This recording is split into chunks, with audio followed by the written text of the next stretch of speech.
Okay, so let's continue with drawing lines, right? So it's more lines. Now, you can have situations like this, where you have y is equal to 3. Then let me just have a different color. And you can have y is equal to minus 2. Now, if you look at this, these are actually equations of lines as well. Even though there's no x, there's simply a y, right? In such situations, you have no need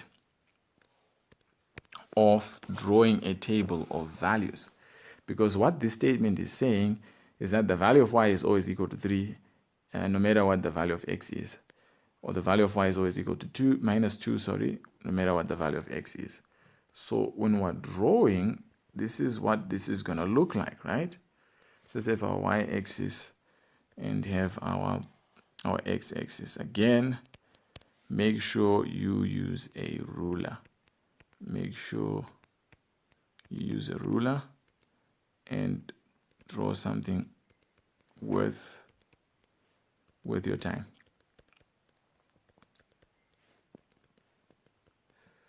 So I'm just labeling. Okay, so if we want to draw the first one, y is equal to 3, we're going to draw a line that's always at level 3 on the y-axis, right? So that's just a horizontal line that passes through 3. That's our line y is equal to 3. If we want to draw a line y is equal to minus 2, it's a horizontal line that stays at level minus 2. So we just draw a simple line there. That's your line y is equal to minus 2.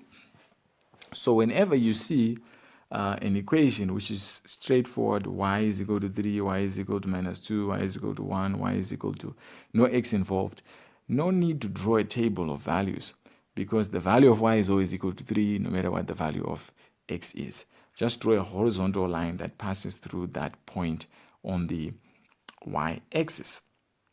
Now, let's proceed.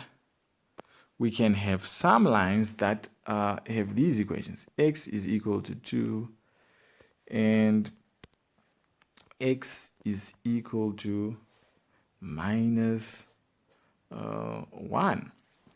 So what do we do with these ones? Again, there is no need to draw a table of values, because the value of x will always be equal to 2 for the first one, and the value of x will always be equal to minus 1 for the second one.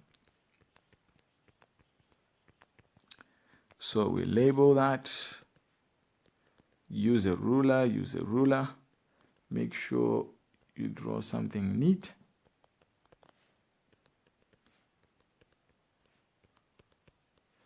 So now for the first one, we just go to the x-axis. Where we have a 2, we draw a straight vertical line which passes through 2. That's your line x is equal to 2. For the other one, you draw a straight line which passes through minus 1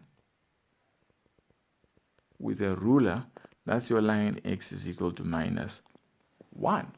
So that's how you simply draw those lines. Now we need to make sense of something here. If this is x is equal to 2, this horizontal line, then a line that will be drawn here would be x is equal to 1. Then a line that will be drawn here will be x is equal to 0, which is actually what it is. The y-axis is actually the line x is equal to 0. The y-axis actually is the line x is equal to 0. A similar thing happens for these ones. If I draw a line y is equal to 3, that's the line. Y is equal to 2, I'll draw it in that line. Y is equal to 3, I'll draw it in that line. And then y is equal to 0 would be the x-axis, and that's what it is. The x-axis actually is the line y is equal to 0. So whenever you talk about the line y is equal to 0, you're talking about the x-axis. And whenever you talk about the line x is equal to 0, you're talking about the y-axis.